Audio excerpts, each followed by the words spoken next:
Bismillahirrahmanirrahim. Assalamualaikum warahmatullahi wabarakatuh.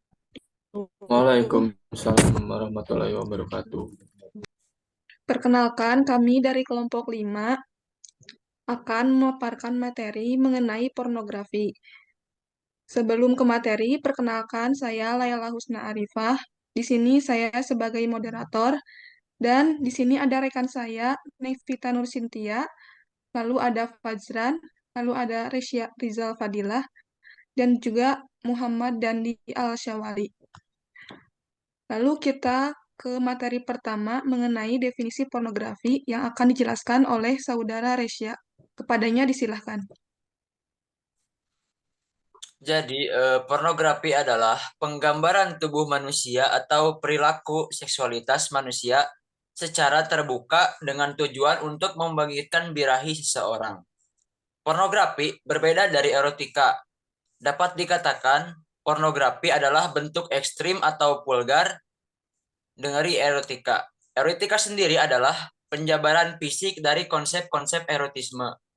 Sementara menurut Undang-Undang Nomor 44 Tahun 2008 tentang pornografi mengatakan bahwa pornografi merupakan gambar, sketsa, ilustrasi, foto, tulisan, suara atau bunyi, gambar bergerak untuk menciptakan birahi seseorang yang memuat kecabulan atau eksploitasi seksual yang melanggar norma kesusilaan dalam masyarakat. Sekian, dikembalikan kepada moderator. Terima kasih kepada Saudara Resya yang telah memaparkan materi. Lalu selanjutnya kita ke ciri materi yang kedua yaitu ciri-ciri kecanduan pornografi yang akan dijelaskan oleh Saudara Fajran. Kepadanya disilahkan. Ya, terima kasih kepada moderator yang telah memberikan waktunya. Jadi, ciri-ciri tersebut yaitu yang pertama, mengurungkan diri dan menghabiskan waktu dengan games dan internet dalam kamar. Yang kedua, bila ditegur dan dibatasi bermain gadget, maka anak akan marah, melawan, berkata kasar kepada orang lain yang menegurnya. Yang ketiga, mulai impulsif, berbohong, berkata jorok, dan suka mencuri.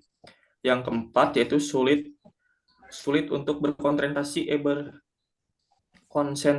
terhadap suatu yang dipelajarinya.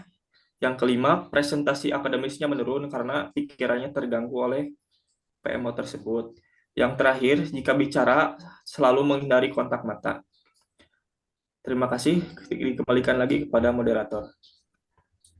Terima kasih kepada Saudara Fajran yang telah memaparkan materi.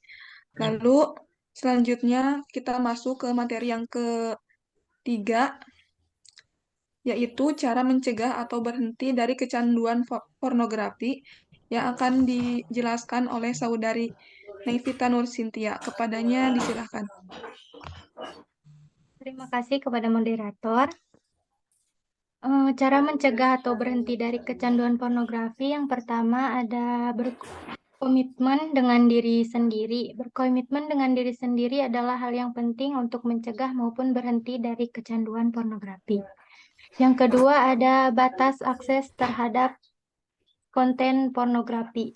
Semakin mudah akses terhadap konten pornografi, maka meningkat resiko Anda untuk mengalami kecanduan.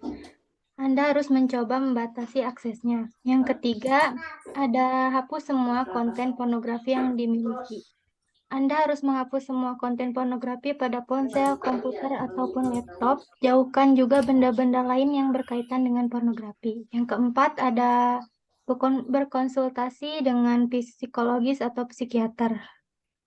Apabila sudah kewalahan dan mengatasi kecanduan, segera konsultasi dengan psikolog. Anda mungkin diharuskan menjalani terapi untuk kecanduan pornografi. Terima kasih, sekian. Dikembalikan lagi kepada moderator. Terima kasih kepada Saudari Neng Vita yang telah memaparkan materi. Lalu selanjutnya kita lanjut ke materi yang keempat, yaitu dampak kecanduan pornografi bagi anak yang akan dijelaskan oleh saya sendiri. Dampak kecanduan pornografi bagi anak yang pertama, gangguan perkembangan pada otak. Saat melihat berbagai konten yang mengandung pornografi, maka otak akan penuh oleh hormon dopamin. Saat jumlah hormon dopamin terlalu tinggi pada otak, maka seseorang akan kesulitan untuk membedakan hal yang baik dan yang buruk. Lalu yang kedua ada gangguan emosi pada anak, seperti marah, tersinggung, hingga perubahan suasana hati. Pecandu pornografi juga kerap mengalami gangguan cemas akibat perbuatannya saat banyak orang mengetahui kebiasaannya. Lalu yang ketiga ada menurunkan kemampuan bersosialisasi. Anak-anak yang gemar menyaksikan konten pornografi juga beresiko mengalami kesulitan dan penurunan kemampuan bersosialisasi. Selain itu, anak juga akan menganggap normal setiap kekerasan dalam hubungan, baik secara fisik maupun seksual. Lalu, poin yang terakhir yaitu sulit konsentrasi dan fokus. Sulitnya anak untuk berkonsentrasi membuat anak tidak bisa fokus saat belajar, karena merasa kegiatan belajar membosankan dan tidak memberikan rasa senang atau puas, seperti saat anak menonton video porno. Lalu, selanjutnya materi yang kelima akan dijelaskan oleh saudara dan kepadanya disilahkan. Terima kasih kepada moderator. Saya akan menjelaskan materi tentang hukuman bagi para pelaku pornografi di Indonesia. Yang pertama, pada pasal 34, setiap orang yang dengan sengaja atau atas persetujuan dirinya menjadi objek atau model yang mengandung muatan pornografi dapat dipidana dengan penjara paling lama 10 tahun dan atau pidana denda paling banyak 5 miliar. Yang kedua, pasal 35.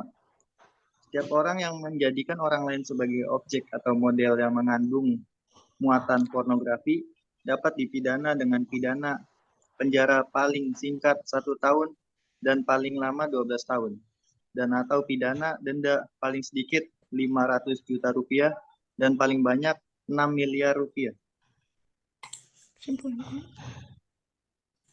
Yang ketiga ada pasal 30, menyebutkan bahwa setiap orang yang menyediakan jasa pornografi dapat dipidana dengan pidana penjara paling singkat 6 bulan dan paling lama 6 tahun, serta atau pidana denda paling sedikit 250 juta rupiah dan paling banyak 3 miliar rupiah. Yang keempat, pasal 32, menyebutkan bahwa setiap orang yang mendengarkan, mempertontonkan, memanfaatkan, memiliki atau menyimpan produk pornografi dapat dipidana dengan pidana penjara paling lama 4 tahun dan atau pidana denda paling banyak 2 juta rupiah. Sekian yang dapat saya sampaikan, saya kembalikan kepada moderator. Terima kasih kepada Saudara Dandi yang telah memaparkan materinya. Lalu, yang terakhir, dapat kita ambil kesimpulan dari materi yang telah kita paparkan, bahwa pornografi adalah konten seksual yang bertujuan untuk membangkitkan gairah seksual. Konten pornografi dapat berupa gambar, video, teks, atau materi lainnya. Pornografi bisa menjadi ancaman bagi anak, karena ada banyak dampak negatif yang bisa ditimbulkan. Dampak yang ditimbulkan dari kecanduan pornografi bisa menyebabkan kerusakan otak hingga psikis dari pengidapnya.